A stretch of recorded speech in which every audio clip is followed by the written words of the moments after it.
지난주에 요한 1장 말씀을 나눴는데요. 이제 태초에 있는 생명의 말씀, 이게 이제 복음이었잖아요. 이게 예수님이었어요. 이게 예수님이었고 이게 이제 복음이었어요. 이게 눈으로 보았고 손으로 만진 바 되었고 이미 검증 다 되었던 거죠. 눈으로 보았고 들었고 손으로 만진 바 된 확실한 복음이었어요. 그래서 이 복음을 생명의 말씀, 이 복음과 교제하는 것, 교제가 이제 참여하는 거라고 그랬죠. 참여하는 것, 복음과 함께 교제하는 것, 참여하는 것이다라고 지난주 우리가 함께 나눴습니다. 그래서 아들과 함께 더불어 누림이다. 참여, 누림이라고 이제 지난주에 같이 나눴어요. 그래서 이 누림은 우리가 아직 죄 아래 있기 때문에 여기에 참여할 때 죄가 깨끗해지는 거거든요. 씻음. 그러니까 씻음을 얻으니까 참여가 되고 누림이 되는 거예요. 그래서 누구든지 죄가 없다고 하면 안 된다는 거예요. 죄가 있어요. 그러니까 죄 없는 주님께 나아가서 교제하는 거죠. 그래서 예수님은 빛으로 오셨어요. 빛 대신 주님과 교제하고 그 빛 대신 주님과 함께하면 결국은 우리도 빛이 되는 거죠. 그래서 우리가 전한 소식은 이것이다. 하나님은 빛이시다라고 이제 외쳤다라고 이제 나눴습니다. 그래서 우리가 빛 가운데 있으면서 빛 가운데 빛과 사귐이 있다. 교제 이거를 이제 사귐이라고 표현했죠. 빛과 사귐이 있다 해놔놓고 어두운 가운데 가면 이것도 거짓말이다. 그래서 우리가 빛 가운데 있으면 빛과 사귀어서 빛으로 행해야 되는 거다. 근데 우리가 아직은 죄가 있기 때문에 죄 아래 있으면은 교제하고 사귀면은 하나님의 미쁘고 의로우사 우리 죄를 깨끗게 하실 것이다 라는 것을 가르쳐 주셨습니다. 자, 오늘은 이제 두 번째 2장에서 가르쳐 주신 말씀은 이제 1장 교제, 사귐, 참여, 복음의 참여에 대해서 가르쳤는데 2장에서는 자녀들아 내가 이것을 너에게 쓰는 이유는 말씀을 기록하는 이유, 너희로 죄를 범치 않게 하려고 한다.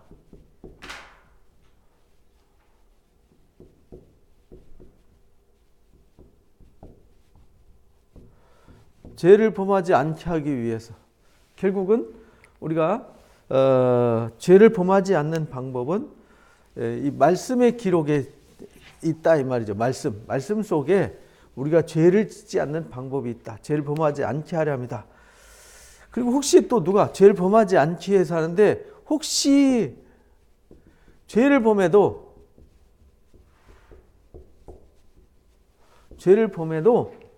우리의 대언자가 있다. 곧 예수 그리스도다. 이렇게 말합니다. 그러니까 죄를 범하지 않기 위해서 썼고 죄를 범하더라도 그 죄를 해결할 수 있도록 하기 위해서 이 성경이 말씀이 이제 요한일서가 기록이 되었다. 이걸 쓰게 되었다. 이렇게 말합니다. 그러니까 우리는 이 기록 의도를 잘 알아야 되는 거죠. 기록 의도를 잘 알아서 이거 왜 썼는지 이걸 알고 우리가 이제 신앙생활을 해야 되는 거죠. 이게 이유도 모르고 신앙생활을 하면 안 되잖아요. 이게 교회 와가지고 단순히 도덕과 윤리를 배우는 수준, 뭐 착하게 살고 뭐 세상에서 뭐 인정받고 살고 이런 정도 수준이 아니에요. 그런 것은 좀 열등한 차원이고 그 차원을 뛰어넘는 죄의 문제. 결국은 죄의 문제를 해결해야 되는 이유는 이 죄의 문제가 해결돼야 되는 이유는 죄가 결국은 사망을 낳게 되고 이게 계시록에 보면은 이 죄 때문에 결국은 이게 심판이 임하는 거잖아요. 그래서 이 죄의 권능이 마귀 사탄에게 있고 용에게 있고 그 권세가 짐승에게 있다. 그 짐승이 권세를 갖잖아요. 근데 또 계시록에는 또 이 음녀로 또 나와요. 음녀가 이제 바벨론으로 나와요. 그래서 모든 물 위에 이 음녀가 역사하게 되는데, 결국은 이게 이제 죄를 지켜 하는 거잖아요. 죄. 결국은 계시록 16장부터 18장까지 결국은 이 죄에 대한 심판, 바벨론에 대한 심판, 음녀, 짐승에 대한 심판. 그다음에 계시록 20장에는 완전히 용과 짐승, 사탄, 거짓 선지자들, 거기에 속한 자들까지 완전히 심판하는 심판의 역사가 있잖아요. 그래서 심판에 이르지 않도록 하기 위해서 성경이 기록된 거예요. 그래서 우리가 성경의 말씀을 통해서 우리가 배우지 않으면은 죄가 죄인 줄을 알지 못하고 또 죄를 분별하지 못하는 거죠. 그리고 혹시 죄가 있더라도 해결할 수 있고, 혹시 의롭게 된 사람들이 더 이상 죄를 짓지 않도록 할 수 있다. 그래서 예수님이 우리 죄를 위한 화목제물이 되셨다. 우리뿐만 아니라 온 세상 죄를 위한 거다. 그러니까 이 말씀을 듣는 우리한테만이 아니라 온 인류, 하나님은 한 사람도 멸망하지 않고 다 구원하기를 원하신다. 그러니까 하나님이 구원은 이제 구원의 역사잖아요. 구원하시는 하나님의 역사는 우리 기독교인들만, 그리스도인들만 이렇게, 그리스도인은 처음부터 그리스도인이 아니잖아요. 모든 사람들이 다 하나님이 없는 사람들이었어요. 그런데 구원받은 것은, 그리스도인이 된 것은 예수 그리스도의 화목제물로 말미암아 된 거잖아요. 그래서 이 지금 현재 그리스도, 여기 현재 그리스도인이죠. 현재 그리스도인뿐만 아니라 아직 예수를 안 믿는 모든 사람들. 그러니까 아직은 모든 사람에게 기회가 있는 거죠. 그래서 나팔이 불려지는 거예요. 인이 떨어지고 나팔이 불려지는 거죠. 나팔이 불려진다는 말은 경고한다는 거잖아요. 뭐 하라고? 회개하라고. 이 사람들한테 회개의 기회를 주시는 겁니다. 그래 나중에 심판할 때 할 말이 있잖아요. 하나님이 심판하실 때 왜 우리는 심판합니까? 우리한테는 복음도 안 가르쳐주고 우리한테는 기회도 안 주고 무작정 심판한 건 불의하지 않습니까? 공평하지 않습니다. 이렇게 하면 하나님 심판할 수가 없잖아요. 아무리 하나님이지만 아무 대책 없이 심판하면 그건 하나님이 아니죠. 그래서 하나님을 공의의 하나님, 정의의 하나님 이렇게 가르쳐 주셨잖아요. 그러려면은 이 사람들한테 동일하게 회개의 기회를 줘야 되는 거죠. 그래서 나팔을 부는 거예요.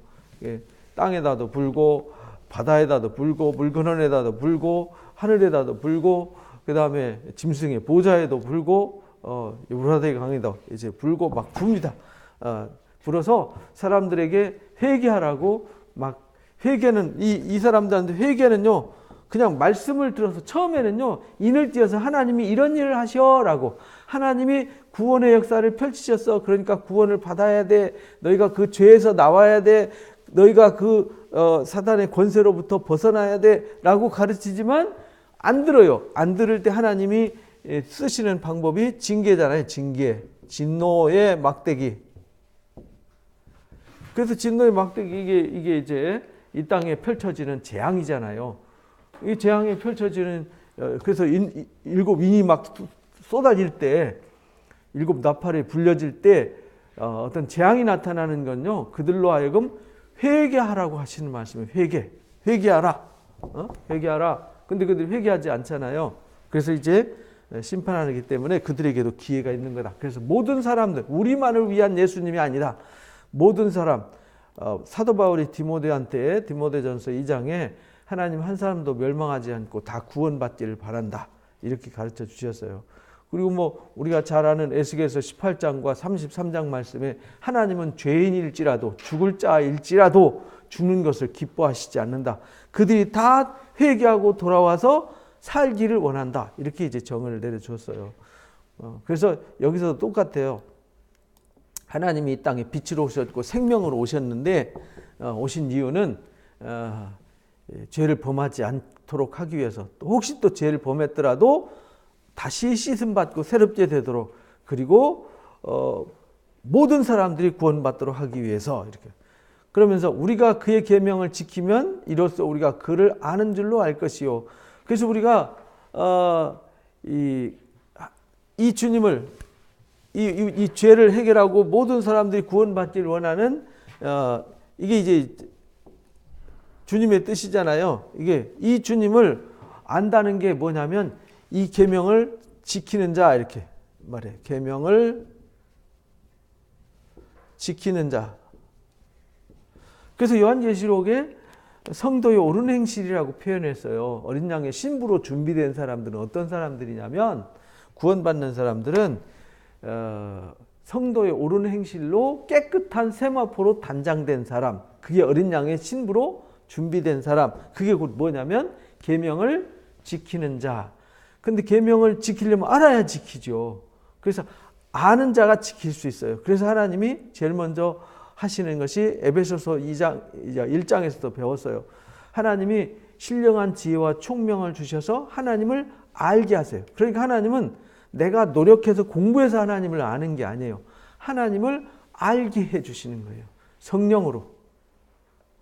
성령으로. 내 노력으로 공부해서가 아니라 내가 말씀을 듣고 마음을 열어서 말씀을 들을 때 성령을 부으셔서 들을 수 있는 귀와 깨닫는 마음을 주셔서 하나님의 누군지, 하나님이 우리에게 어떻게 사랑하시는데 어떻게 구원하신지를 알게 하신다는 겁니다. 그래서 계명을 지키는 사람들은 이미 하나님이 어떤 분인지, 왜 이것을 썼는지, 어떤 일을 하는지 아는 사람들이라는 거예요. 그런데 그를 아노라 하면서, 안다 하면서 하나님 말씀을 알고 하나님을 알아요. 예수 그리스도를 알아요. 근데 계명을 지키지 않아요. 이건 거짓말쟁이라는 겁니다. 진리가 그 속에 없어요. 그래서 그 나무는 열매 보면 안다 그랬잖아요. 그 속에 진리가 있는지 없는지는요, 그 나무를 보면 압니다. 그러니까 누구든지 그의 말씀을 지키는 자는 하나님의 사랑이 참으로 그 속에서 온전하게 되었다. 그러니까요, 하나님의 말씀을 지키는 자, 주님을 알아서 주님이 누군지, 왜 이것을 썼는지, 우리에게 이 말씀을 왜 가르쳐 주시는지를 아는 사람들은요, 말씀을 지키잖아요. 근데 그 말씀을 지키는 자는 하나님의 사랑이 그 속에 온전하게 돼요. 그래서 이로써 우리가 그 안에 있는 줄 알게 된다. 그리스도 안에 있는지 없는지는요, 내가 알고 하나님이 알고 성령이 알고 다 안다는 거예요. 그러니까 우리가 이것을 이제 구별할 수 있는 신앙.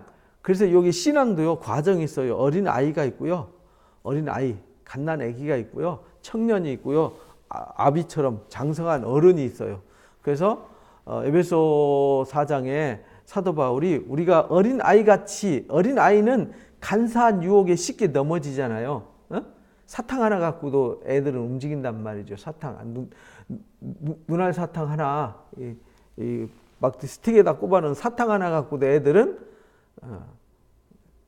악한 사람들 유혹하면 따라간단 말이죠. TV 이런 데 보면 나오잖아요. 애들.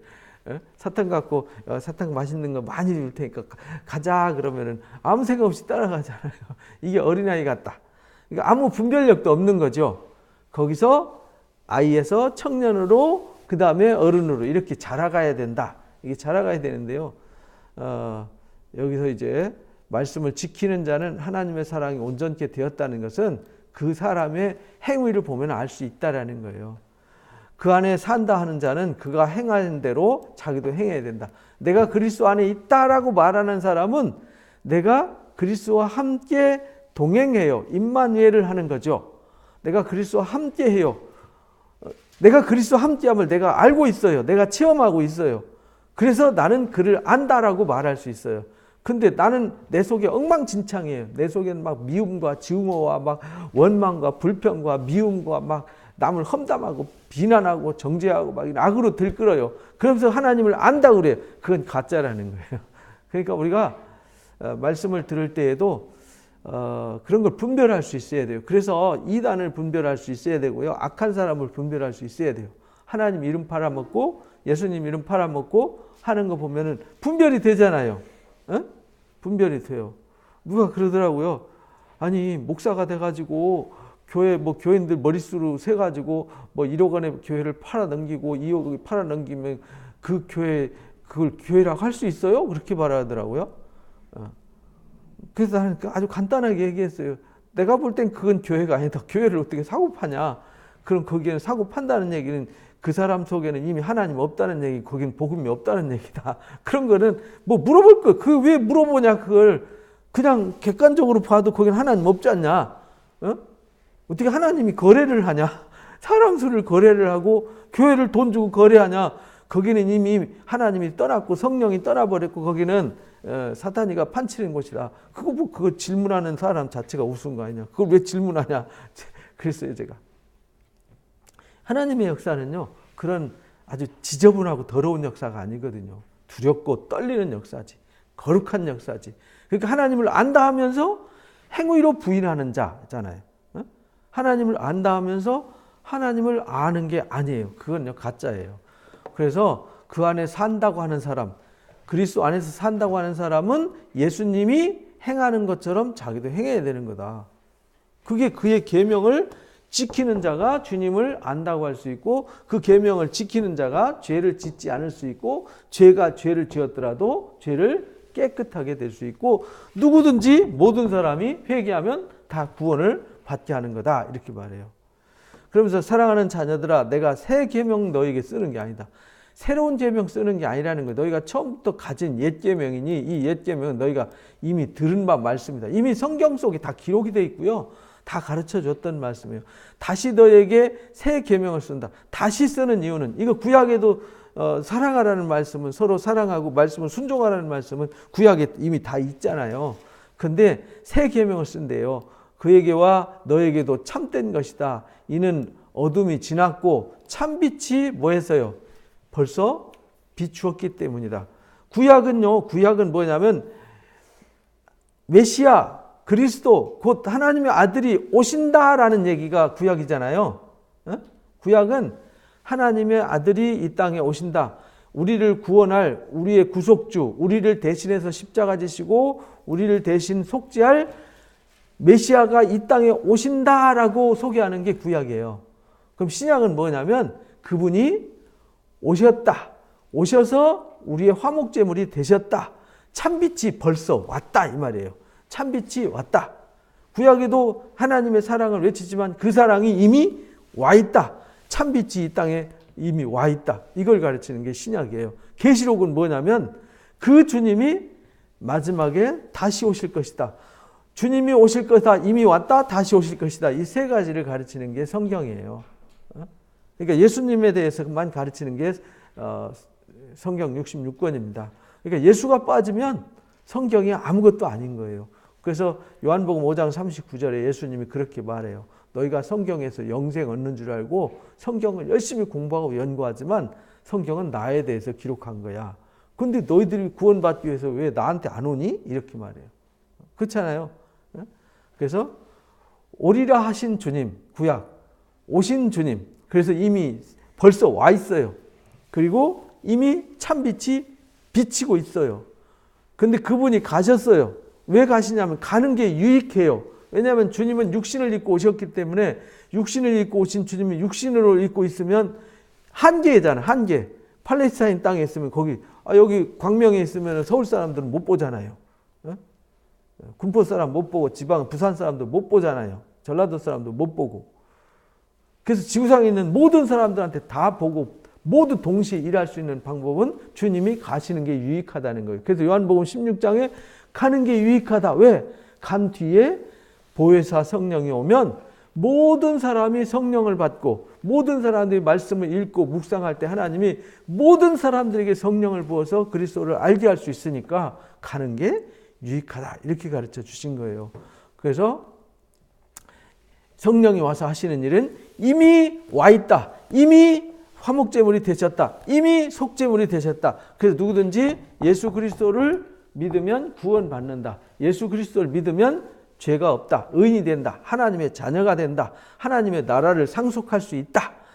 그리고 그 주님을 기다려야 된다. 다시 오실 때까지. 그래서 다시 오실 주님을 바라보게 하는 거죠. 그래서 참빛이 벌써 빛이었다. 이렇게 가르쳐 주는 거예요. 구약의 계명과 이제 신약의 계명의 차이는, 구약은 오리라라고 하는, 예수님이 올 거다라는 예언이잖아요. 근데 신약은 이미 와 있다. 내가 곧 그리스도다. 내가 생명의 떡이다.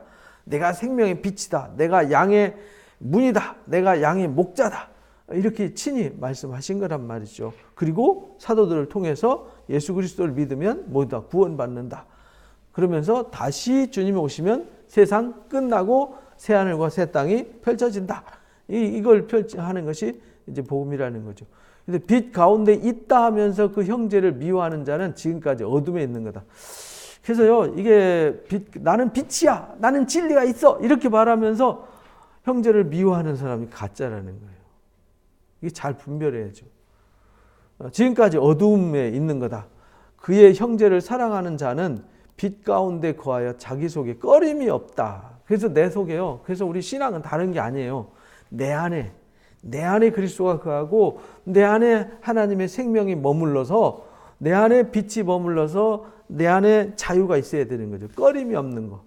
이게 우선이에요. 남 볼 필요 없어요. 남 볼 필요 없이 내 안에 꺼림이 없는 신앙이 돼야 돼요. 근데 꺼림이 있다. 그거는요, 어둠이에요. 그 형제를 미워하는 자는 어둠에 있다. 이렇게 말하잖아요. 또 어둠에 행하여서 갈 곳을 알지 못한다. 그래서 어둠이 그 눈을 멀게 했다. 어둠이 눈을 멀게 해서요, 눈 감으면 아무것도 안 보이잖아요. 분별이 안 돼요. 다 시커머니까. 그래서 형제를 미워하는 자는 어둠에 있기 때문에, 그래서 우리가 누구를 미워하잖아요. 누구를 증오하잖아요. 그러면요, 판단력이 흐려져요. 그래서 막 술 먹고 막 파출소 가서 막 멱살 잡고 막 공무집행 방해하고 막 이런 거 하잖아요. 그거 술 안 먹고 가서 하라고 돈 주고 시켜도 안 해요. 미친 사람이지. 아니 멀쩡하게 감옥 갈 일을 왜 하겠어요?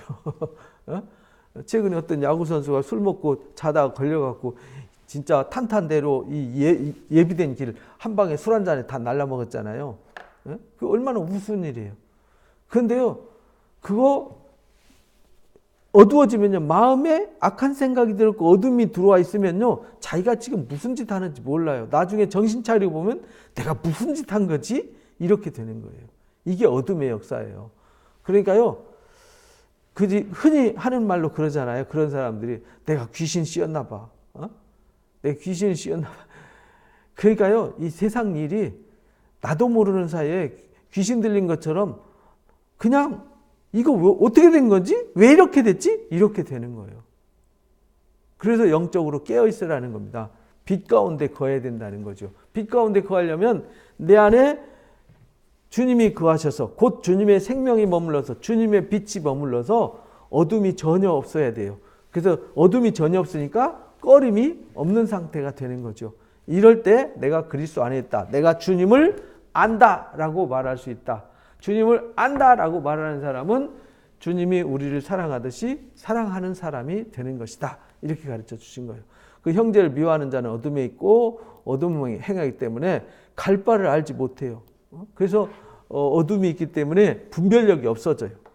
왜냐하면 어둠이 눈을 멀게 했기 때문에. 그러니까 우리는요, 절대 어둠에 눈 멀면 안 돼요. 그러니까 내가 어떤 문제가 있어요. 어떤 문제를 풀어야 돼요. 해결해야 돼요. 답은 한 가지예요. 내 안에 어둠이 머무르지 않도록 하고 빛이 머물게 하는 거죠. 그러면서 여기 12절부터 14절까지 아주 유명한 말씀이 있죠. 내가 너에게 쓰는 것은, 여기 14절에 쓴 것은, 여기는 쓰는 것은 이랬잖아요. 지금 현재 쓰는 것은 죄가 그의 이름으로 말미암아 사함을 받았다. 자녀들아, 자녀는 누구냐면은 예수를 믿어서 죄사함 받아서 그리스도 안으로 돌아온 사람, 이 사람이 누구냐면 하나님의 자녀예요. 그래서 요한복음 1장 12절에 예수님을 영접하는 자, 이 땅에 생명이 왔어요. 빛이 왔어요. 그런데 어둠이 알지 못해요. 그러나 알고 예수 그리스도를 영접하는 사람은 하나님의 자녀가 되는 권세가 주어져요. 그래서 자녀들아, 이 말은 예수를 믿어서 이제 막 죄사함을 받은 사람이 자녀들이에요. 아직 이제 막 자녀가 된 사람은 응하고 태어난 갓난 애기란 말이죠. 애기는 아무것도 몰라요. 태어났지만 아무것도 몰라요. 그래서 너희가 이제 자녀가 됐다는 말은 너희가 죄사함을 받았다는 것이다. 아비들아, 내가 너에게 쓰는 것은 너희가 태초에 계신 이를 알았기 때문이다. 아비들아, 이 말은 그 부모들을 말하는 게 아니에요. 장성한 사람들아, 이 말이에요. 장성한 사람, 아비 수준으로 장성한 사람들아, 너희들은 이미 성경을 알고 있고 지금 뭘 믿고 있고 뭘 해야 되는지 너희들이 알고 있지 않느냐. 그러면서 청년들아, 여기서 이제 자녀들아 이 말은 여기 이제 테크니온이라는 단어를 썼어요. 테크니온이라는 단어. 여기 이제 청년들아, 내가 너희에게 쓰는 것은 너희가 악한 자를 이겼기 때문이다. 청년들은요 이미 어른으로 성장했어요. 그래서 강한 자가 돼 있어요. 그래서 사단이와 싸워서 이기는 강한 자가 돼 있어요. 그래서 성경을 쓰는 이유는요, 자녀가 되도록, 청년처럼 강해지도록, 아비처럼 장성한 자가 되도록, 이것이 이제 신앙의 단계 과정이 있다라는 거예요. 그리고 아이들아, 또 반복하잖아. 아이들아, 여기 이제 파이디온이라는 말을 쓴 거거든요. 파이디온이라는 말은 어린 아이를 말하는 거예요. 아직 분별력이 없어요. 너에게 쓰는 이유는 너희가 아버지를 알았기 때문이다. 이제 내가 자녀가 된 것은, 자녀가 되었다는 얘기는 죄사함 받았다. 내가 이제 죄와 상관없구나. 근데 내가 눈을 뜨고 보니까 아버지가 있어요. 그분이 누구예요? 하나님이시잖아요. 하늘에 계신 우리 아버지라는 사실을 알게 되는 거죠.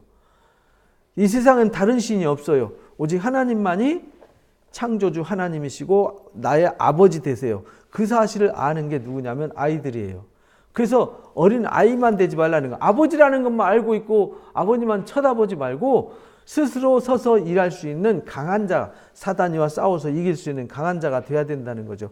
그래서 장성한 아비가 돼야 돼요. 어른이 돼야 되는 거죠. 너희에게 쓰는 것은 너희가 태초부터 계신 일을 알았기 때문이다 라고 여기서 또 이제 위에 말씀 12절 말씀을 강조하죠. 13절 말씀, 청년들아 내가 너희에게 쓴 것은 너희가 강하고 하나님 말씀이 너희 안에 거든. 너희가 강하고 하나님의 말씀이 너희 안에 거한다 이렇게 말하잖아요. 말씀이 거해서 흉악한 자를 이겼기 때문이다. 그래서 신앙이요, 자녀가 되고 어린 아이가 되고 청년이 되고 아비가 되는 이 네 가지 단계 과정을 가지고 이걸 썼다는 거예요. 이 쓰는 이유는 내가 누군지를 알고 내가 바라보는 내가 믿고 따라갈 분이 누군지를 알아야 된다 이 말이죠. 그래서 이 세상이나 이제 자녀가 되었고 이제 하나님을 아버지로 알고 이제 그 말씀으로 무장해서 강한 청년이 되어 있고 장성한 분량이 되어서 그리스도와 동행하는 하늘에 계신 아버지를 창조주 하나님이심을 알고 그 권능 아래서 살아가는 사람들은 15절부터 보면 이 세상이나 이 세상의 것들을 사랑해서는 안 된다는 거예요. 이 세상이나 이 세상에 있는 것들을 사랑하는 사람들은 누구냐면 아직 갓난아기 수준에 있는 사람들, 간사한 유혹에 넘어가는 사람들이죠. 그래서 간사한 유혹에 넘어가지 말아야 된다. 왜? 이 세상의 간사한 유혹이 사람들의 마음을 흔들거든요. 이 세상에 있는 것들을 사랑하게 되잖아요. 마음을 뺏기게 되는 거죠. 이 세상을 사랑하면요, 하나님의 사랑이 그 안에 머무를 수가 없어요. 그래서 우리가 이 세상을 사랑하면 안 되는 거죠. 이 세상은 사랑의 대상이 아니라 관리와 사용의 도구죠. 이게 세상에 돈, 명예, 권력, 모든 생활 도구들, 은사 같은 것들, 이 모든 것들은요, 하나님이 주신 것일지라도 이건요, 하나님이 주신 하나의 하나님의 목적을 이루게 하는 관리 도구 또는 사용 도구란 말이죠. 사랑의 대상이 아니라는 거예요. 돈, 사랑의 대상이 아니에요. 돈을 사랑하면 안 돼요. 명예, 권력, 이런 물건, 텔레비전을, 스마트폰을 아니면 취미를 사랑하면 안 돼요. 그건 사랑이 아니죠. 다스려야 되는 거죠. 하나님 주신 은사일지라도 은사를 사랑하면 안 돼요. 은사는 고린도전서에서 배웠지만 유익하게 하라고 주신 일시적이고 부분적인 거잖아요. 은사는 주님 나라 올 때까지 일하라고 준 어떤 일을 좋은 결과를 만들어내라고 준 밭가는 도구와 같다 이 말이에요. 밭을 가는 쟁기나 낫이나 깔기로 긁는 이런 도구와 같은 것이 은사라는 거죠. 근데 그게 목적이 되면 안 되잖아요. 그것은 농사를 지어서 좋은 열매를 거둬들여서 추수해서 풍성함을 만들어가라고 준 도구지, 그렇잖아요. 농부가 낫을 사랑하고 쟁기를 사랑하고서 밭에 있는 곡식을 안 가꾸면 그 농부는 미친 거죠. 그죠? 신앙도 똑같다는 겁니다. 그래서 이 세상에 있는 것들을 사랑하지 마라. 왜? 그것은 사랑의 대상이 아니다. 사랑의 대상은 오직 하나님과 하나님이 사랑하는 사람들을 사랑하는 것이다. 내가 탐욕적으로 사랑하면요, 인간도 우상이 될 수 있어요. 그러나 하나님이 불쌍히 여기고 긍휼히 여기는 하나님의 사랑으로 사랑할 수 있을 때 그것이 진정한 사랑이다, 이 말이죠. 그래서 이 세상에 있는 모든 것들이 육신의 정욕, 안목의 정욕, 이생의 자랑들, 이런 것밖에 없다. 그러니까 육신의 정욕이, 육신의 이게 본능적인 거잖아요. 본능적 욕구, 먹고자 하는 식욕, 뭘 갖고자 하는 이게 탐욕 있잖아요.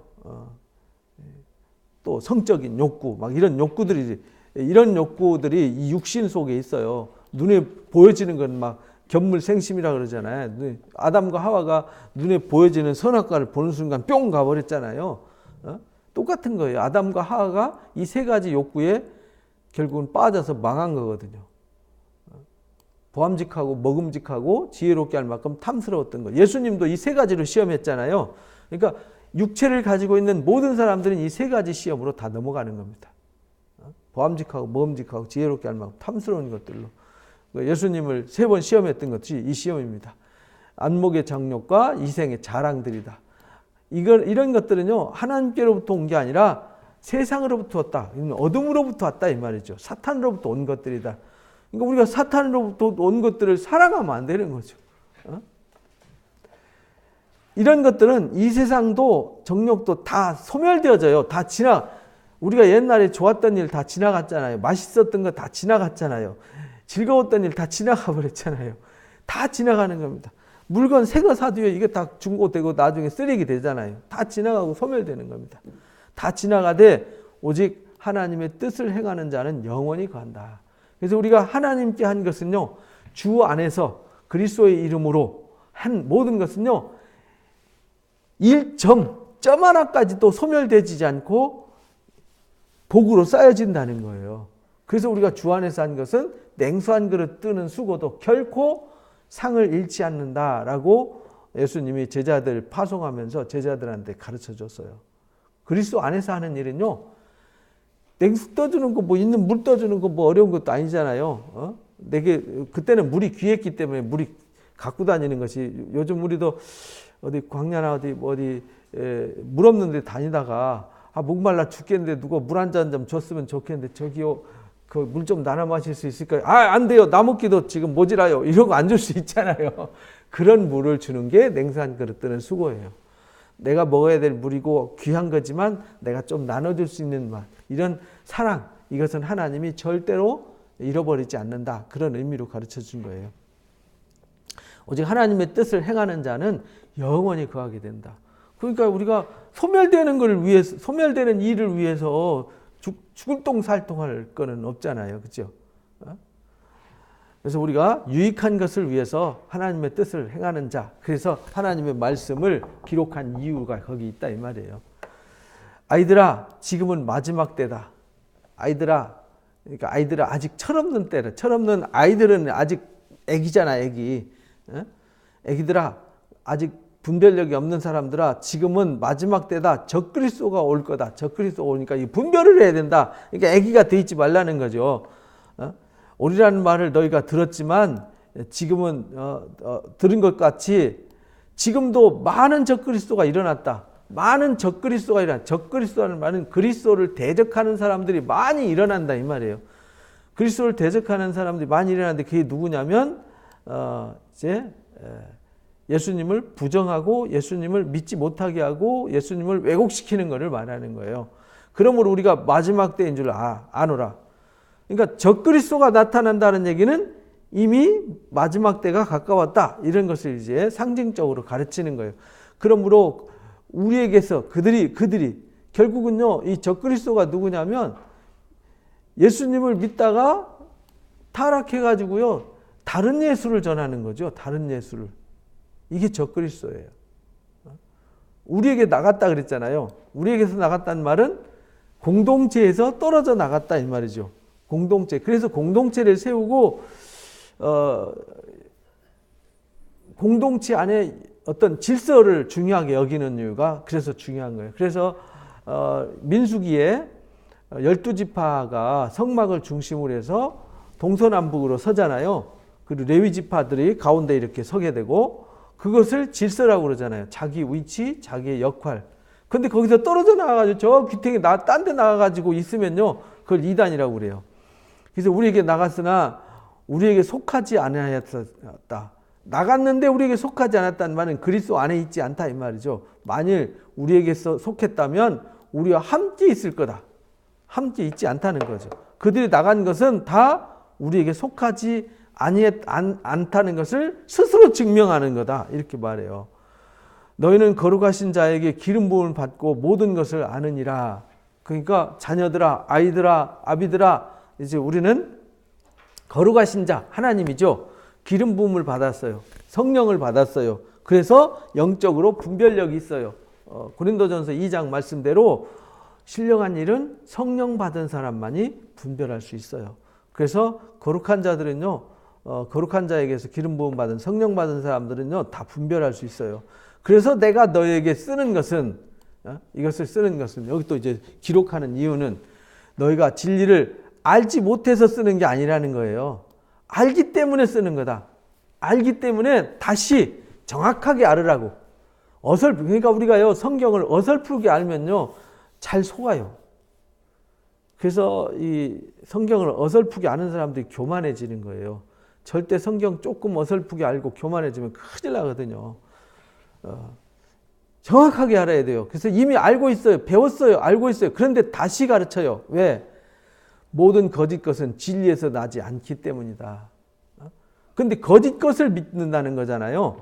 어설프게 알면 거짓 것을 쫓을 수 있고 적그리스도가 될 수 있다라는 것을 가르쳐요. 거짓말하는 자가 누구냐? 간단하다. 예수께서 그리스도이심을 부인하는 자다.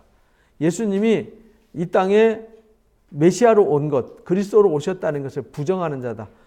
예수님이 그리스도로 오신 것을 부정한다는 얘기는 예수님이 우리를 위해서 십자가에서 못 박혀서 죽으셔서 우리 대신 죄값을 갚아주실 수 없다라고 말한다면, 예수님이 곧 육체로 오신 것을 부인한다면, 그러니까 육신을 입고 오셔서 나 대신 죽어주셨잖아요.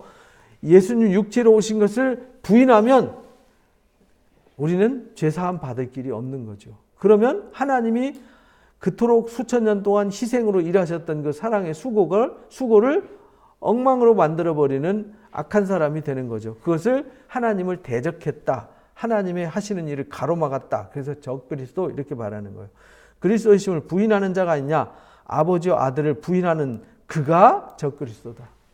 하나님을 부정하고요. 하나님이 이 땅에 아들을 보낸 그 하나님을 부정하고 아들을 십자가에 나 대신 저주의 십자가에 못 박아서 내 죄값을 치르게 하신 그 십자가의 사랑을 부정하는 사람이 적그리스도다.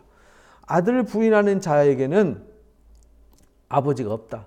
예수님 육체로 오신 것을 부인하는 것을 자는 아버지가 없어요. 하나님이 없어요. 아들을 시인하는 자에게는 아버지가 있어요. 그래서 우리가 예수님을 나의 구주로 영접하는 거죠. 그래서 우리가 사형리 이런 걸 통해서 우리가 예수님을 영접하라고 권유하잖아요. 그래서 예수님을 영접하면 죄사함을 받고 우리가 하나님의 자녀가 된다라는 것을 가르쳐 주잖아요. 그게 자녀들아 너희 죄가 사해졌고, 아까 2장 12절 말씀에 그 얘기잖아요.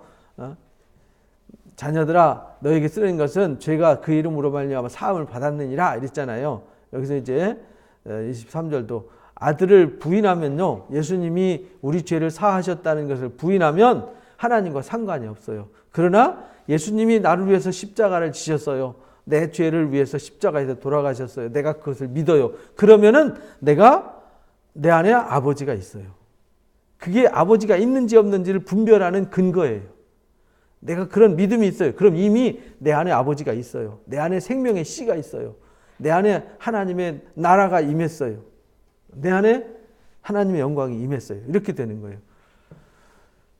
너희는 처음부터 들은 거 아니냐? 그러니까 이 복음이 예수님이 제자들이 오순절 마가다락방에서 나와가지고 이 예루살렘 성에서 베드로와 함께 사도들이 나가서 복음을 전할 때 이 복음을 전한 거잖아요.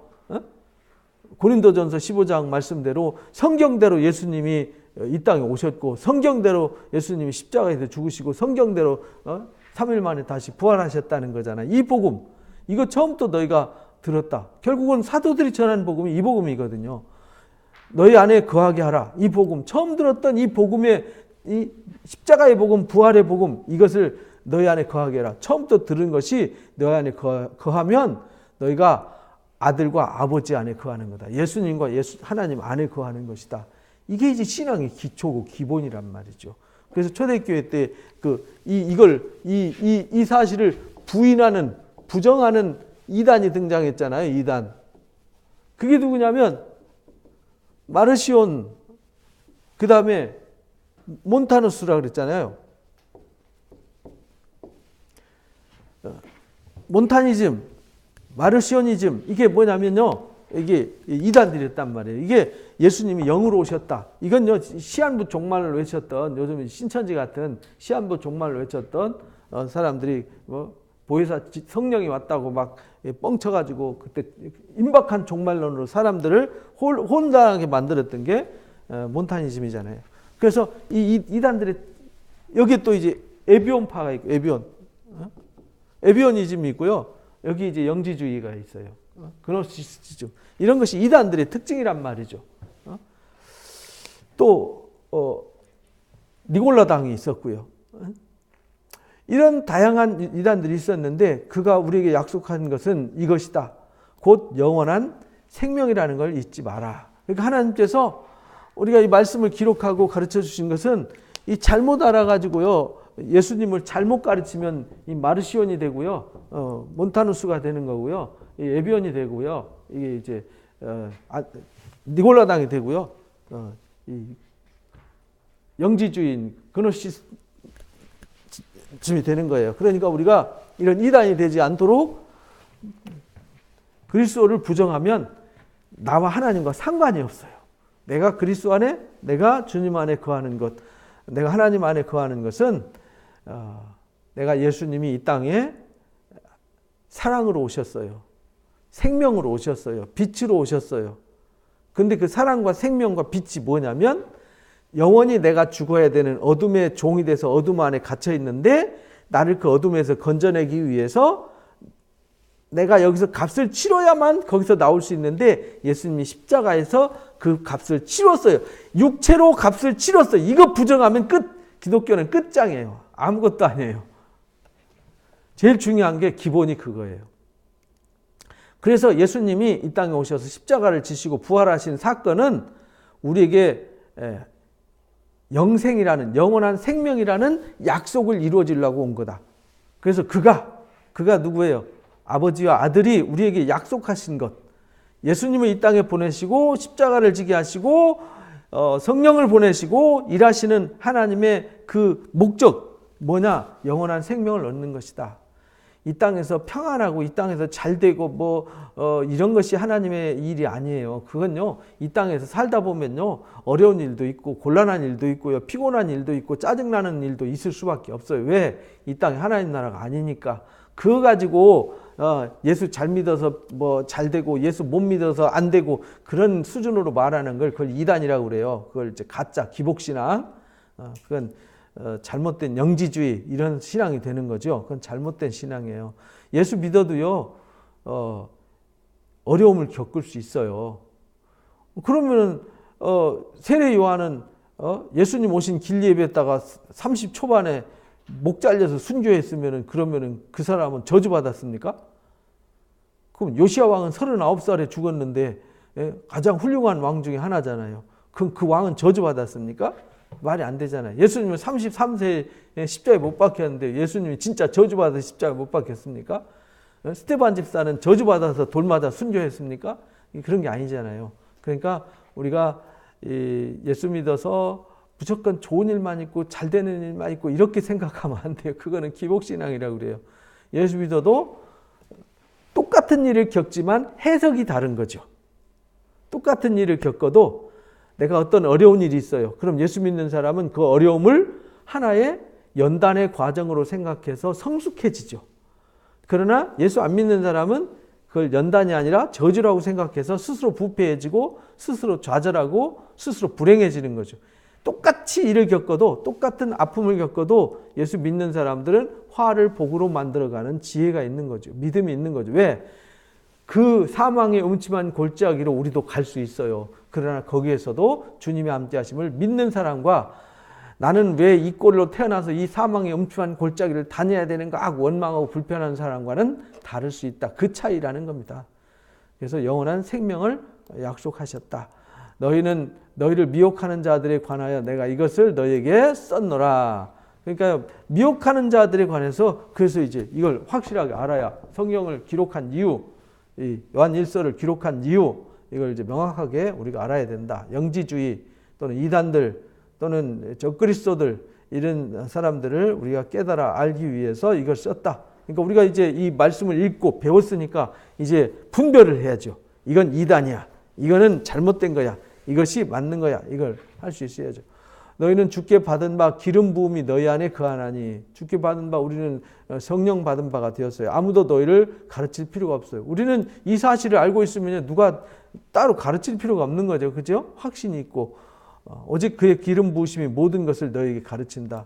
그래서 내 안에 그리스도가 계시고 그리스도가 내 안에 있고 내가 그리스도 안에 있는데 그것을 이제 누가 너는 그리스도 안에 없는 거야, 있는 거야라고 가르칠 필요가 없는 거죠. 그렇잖아요. 우리가 누구한테 당신은 그리스도 안에 있는 것 같아. 당신은 그리스도 안에 없는 것 같아. 이렇게 말할 필요가 없다는 거죠. 왜? 내가 알아. 내가 안다는 거죠. 내가. 남이 말하기 전에 내가 알아요. 그렇잖아요. 내가 진짜 믿음 위에 있는지 없는지는요. 남이 아는 게 아니라 내가 아는 거예요. 왜? 그 기름 부으심이 내 안에 있기 때문에. 또 참되고 거짓이 없으니 너희를 가르치신 그대로 주 안에 거하라. 그래서 우리가 복음을 처음부터 받은 말씀이 이거라는 거죠. 이 처음부터 받은 이 말씀의 가르침을 뿌리를 든든히 세워서 바르게 세워가야지. 저기 가면 말씀이 있을라나 저기 가면 뭐가 있을라나 그러니까 보따리 써야 되고 이리 뛰고 저리 뛰고 한다고 되는 게 아니라는 거예요. 말씀을 받고 이게 확실하다라고 했으면요. 거기에서 뿌리를 받고 털을 굳게 하고 라고 이제 가르쳐 주셨어요. 에베소서 3장에 보면 그렇죠. 우리가 그리스도의 사랑을 알았으면 그 위에 털을 견고하게 하고요. 뿌리를 깊이 내리고 흔들리지 않게 해야 된다. 라고 가르쳐 주셨어요. 그럴 때 우리가 구하는 것보다 더 놀랍도록 하나님이 은혜를 베풀어 주실 것이다. 에베소서 3장 바울이 기도했던 두 번째 기도에 거기에 나와요. 자녀들아 이제 그 안에 거하라. 주 안에서 가르친 대로 가르침 받은 대로 복음의 본질 변하지 않는 오리지널 복음을 듣고 그 복음에서 흔들리지 마라. 복음은 바뀌지 않아요. 누가 교묘하게 해석한다고 복음이 바뀌어지지 않습니다. 복음은 말 그대로 원래 그 상태로 순수한 상태로 그대로 있는 거지. 이 복음은 누가 깎고 다듬어서 바뀌어지거나 달라지지 않아요. 그러니까 처음 들은 복음이 맞아요. 그 처음 들은 복음을 그대로 유지하고 그 안에 거하라. 그리고 그 안에 거하라. 주께서 나타내신 바 같으면 그가 강림하실 때 우리로 담대함을 얻어 그 앞에 부끄럽지 않게 할 거다. 그러면 우리가 믿음을 처음부터 받은 그 믿음을 끝까지 지키면 주님 다시 오실 때 부끄러움을 당하지 않는다. 너희가 그가 의로우신 줄 안다면 의를 행하는 자마다 그에게서 난 줄을 알 거다. 우리가 주님이 의로우신 분이고 우리가 의로우신 주님 앞에 선다 그러면 내가 의를 행한다 그러면은 나도 그 앞에 의로운 주님 앞에 설 수 있다는 것을 당연히 알게 되는 거다. 그러니까 내가 알아요. 남이 아는 게 아니에요. 남들이 볼 때는요 열심히 신앙하는 것 같고 그래서 교회 보면요 가짜들이 많잖아요. 가짜 교인들이. 왜냐하면 교회 와가지고 천사의 미소를 해요. 교회 와가지고는 마치 자기가 세상에서 제일 믿음이 강한 사람처럼 하는데 뭐 직장에 가서 저기 가정에 가서는 불신자보다 더 악하게 사는 사람도 있잖아요. 그게 위선자잖아요. 가면 쓰고. 그러니까 자기가 알아요. 나는 천국 갈 사람 못 갈 사람. 사실은 내가 의로우신 주님을 안다 그러면 내가 그 의로우신 주님 앞에 설 수 있는지 없는지 내가 그 의로운 주님 앞에 설 준비를 하고 있는지 안 하고 있는지는 남이 가르쳐 주는 게 아니라 내가 한다는 거예요. 내가. 그래서 의를 행하는 자마다 그에게서 난 줄 안다. 아, 그래. 주님이 저렇게 의로우시니까 내가 이렇게 이 못나고 미련하고 악하고 부족한 내가 주님 때문에 내가 이렇게 변화받고 주님 때문에 내가 이렇게 영광의 가운데 서게 되고 우리 주님을 바라볼 수 보면서 살게 되는구나라는 감사함을 갖게 되는 거죠. 그래서 알아요. 근데 나는 안 된 것 같아. 나는 아닌 것 같아. 계속 부정적인 생각을 가지고 부정적인 믿음을 가지고 살아가는 사람은 아직 내가 견고하게 세워지지 않았고 뿌리가 내려지지 않았고 장성하게 성화와 변화가 온전히 이루어지지 않았다라는 것을 스스로 증명하는 것이다 라고 가르쳐 주셨습니다. 그래서 2장 말씀이 1장과 이제 1장의 말씀과 대비해서 우리가 이 확실하게 이 말씀은 이게 이제 이 말씀이 그냥 말씀이 아니잖아요. 이 복음이었잖아요. 복음. 눈으로 직접 보았고 들었고 만진 바 된 영원한 생명이 우리 가운데 거해요. 참 빛이 우리 가운데 왔잖아요. 그 말씀, 그 복음의 말씀을 말하는 거예요. 그 복음의 말씀을 기록한 이유, 이걸 명확하게 오늘 가르쳐 주셨습니다. 그래서 우리는 이 복음의 가르침의 약속을 가슴에 깊이 새기고 우리는 문제가 있어도 해결해 주시는 분이 계신다라는 걸 알고 우리가 믿음의 분량이 어린 아이 수준인지 이제 막 갓 태어난 수준인지 청년의 수준인지 아비의 수준인지 돌아보면서요 우리 자신을 복음 위에 바르게 세워서 주님 앞에 흠도 없고 점도 없고 티도 없이 온전한 자들로 세워지시기를 주님의 이름으로 축복합니다. 기도하고 마칩니다. 귀한 시간 주셔서 감사합니다. 말씀으로 깨달음 주심도 감사합니다. 말씀을 들을 때마다 참으로 우리가 부족하고 연약함을 깨닫습니다. 이미 하나님께서 다 증거를 보여주셨고 이미 성경에 다 기록해서 우리가 어떠한 사람이 되어야 하는지 어떤 믿음으로 서야 하는지 우리가 믿는 복음이 무엇인지 우리가 왜 복음을 믿고 하나님의 말씀을 지켜야 하는지 분명하게 다 가르쳐 주셨습니다. 우리가 깨닫지 못하고 알지 못해서 혼미하고 결국은 어둠에 거해서 분별하지 못하고 깨닫지 못해서 불행한 삶을 살아가는 것을 우리가 보게 됩니다. 하나님 우리에게 믿음의 확신을 주옵소서. 우리에게 진리의 능력과 영감을 가득 채워주셔서 분별할 수 있게 하여 주옵소서. 깨닫게 하여 주옵소서. 그래서 우리가 주님 앞에 설 때에 부끄럽지 않은 자가 되게 해주시고 그 앞에 찬송하면서 감사하면서 나아가는 은혜자들로 이끌어 주옵소서. 감사하며 예수님의 이름으로 기도합나이다. 아멘. 하늘에 계신 우리 아버지여 이름이 거룩히 여김을 받으시오며 나라에 임하오시며 뜻이 하늘에서 이루어진 것 같이 이 땅에서도 이루어지이다. 오늘날 우리에게 일용할 양식을 주옵시고 우리가 우리에게 죄 지은 자를 사해 준 것 같이 우리를 시험에 들지 말게 하시며 다만하게 해서 구하옵소서. 되게 나라와 권세 영광의 아버지 앞에 영원히 싸움나이다. 아멘. 감사합니다. 고맙습니다. 수고했습니다. 고맙습니다.